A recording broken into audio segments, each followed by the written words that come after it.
La reine Elisabeth porte toujours des gants. Regarde, ici, ici et même ici. Et il y a 2 raisons à cela. Premièrement, la reine serre la main de nombreuses personnes chaque jour. En portant des gants, elle est moins exposée aux germes. Elle a donc moins de chances de tomber malade, ce qui n'est pas négligeable quand on sait qu'elle a plus de 90 ans. Deuxièmement, ces gants complètent sa tenue. Ils font déjà partie de son style distinctif. Ces gants sont également très particuliers.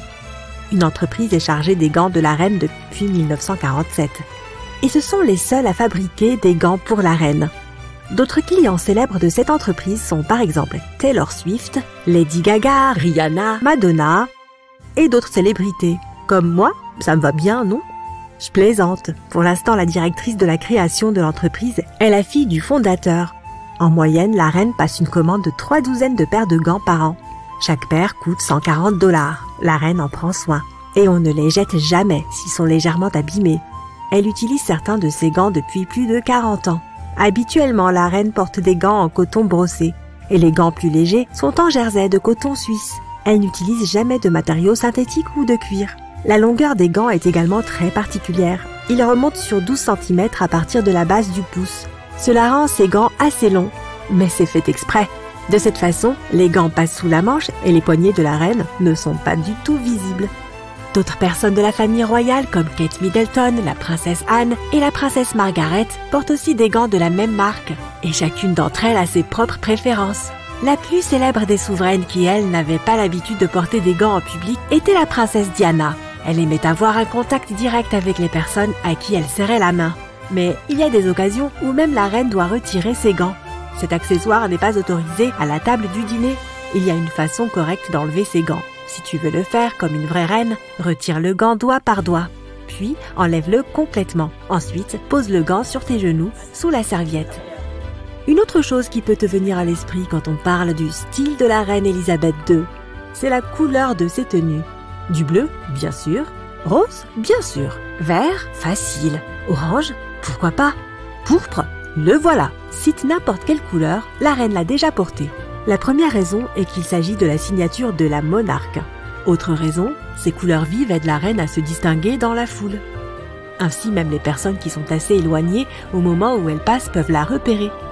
Ils pourront alors annoncer fièrement « J'ai vu la reine !» Lorsqu'elle ne porte pas ces tenues emblématiques, la reine est plus difficile à reconnaître.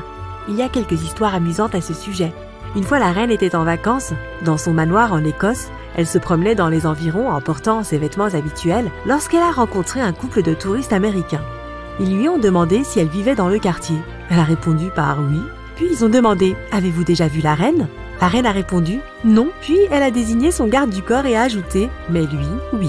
Voilà, maintenant tu comprends pourquoi elle a besoin de ces tenues. Sans elle, elle se promènerait presque incognito.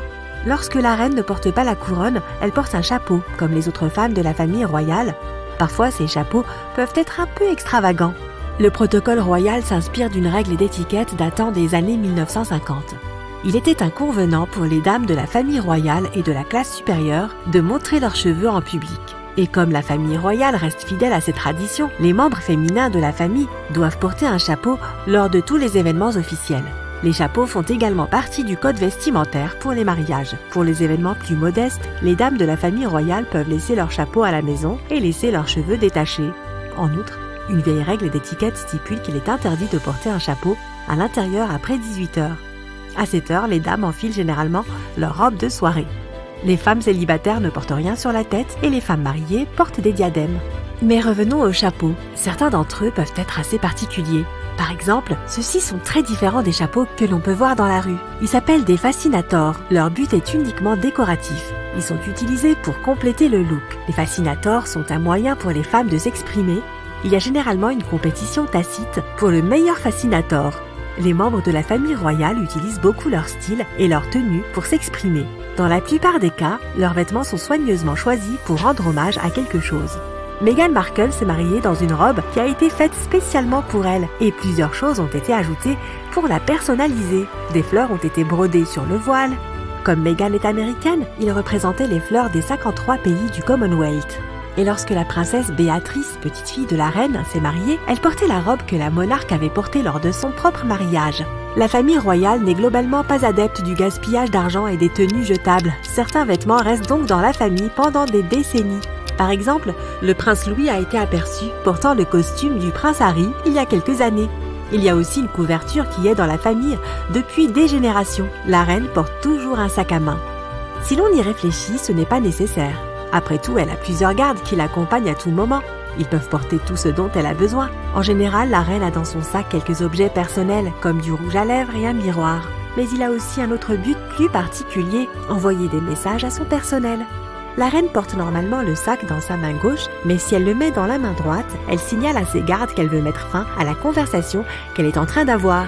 Les gardes doivent alors intervenir et la libérer en présentant une excuse acceptable. Par exemple, ils peuvent dire que quelqu'un doit la rejoindre immédiatement. Pendant le repas, la reine accroche son sac à main au crochet situé sous la table, mais si elle pose son sac à main sur la table, cela signifie qu'elle veut terminer le dîner dans les 5 minutes.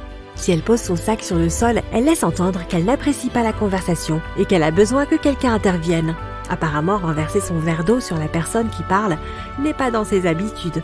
Plusieurs autres membres de la famille royale utilisent également l'astuce du sac. Par exemple, la princesse Diana utilisait sa pochette pour cacher son décolleté à la vue des photographes lorsqu'elle sortait d'une voiture. Kate Middleton tient généralement sa pochette à 2 mains devant elle lorsqu'elle ne veut pas serrer 2 mains. Les femmes de la famille royale portent souvent des robes. Les hommes de la famille royale ne le font pas souvent. Mais le vent peut provoquer de nombreux moments inconfortables. Les dames de la royauté ont une astuce pour ce genre de situation. Des poids de rideaux sont cousus dans le tissu. Cela empêche les jupes de s'envoler. La reine suit un code vestimentaire royal strict, tout comme le reste de la famille. De nombreuses choses comme le vernis à ongles brillant ou les cheveux teints, ce qui est normal et typique pour les jeunes du monde entier, sont interdites. La famille royale s'efforce de conserver une image sophistiquée. Voici quelques-unes des principales règles de la mode. Les membres de la famille royale ne peuvent porter que du vernis à ongles, d'apparence naturelle. Le vernis à ongles de la reine Elisabeth est un flacon de 11 €, acheté dans un magasin classique. Les dames de la famille royale ne sont pas autorisées à utiliser du rouge à lèvres brillant ou à porter un maquillage trop intense pour les yeux. Les femmes de la famille royale et les invités doivent porter des collants pour assister aux événements officiels.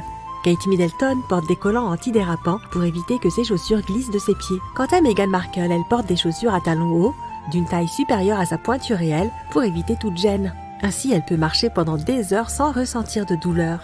Les jupes courtes sont à proscrire.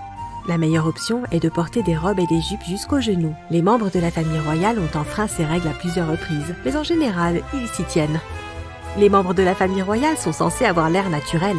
Tu ne verras donc jamais une princesse porter une couleur de cheveux peu courante ou se raser sur le côté. De plus, elles doivent toujours avoir l'air soignées. Kate Middleton a un petit truc dans sa manche pour cela. Pour s'assurer que son chignon ne soit pas désordonné, elle utilise des filets à cheveux. Le filet est assorti à la couleur naturelle de ses cheveux.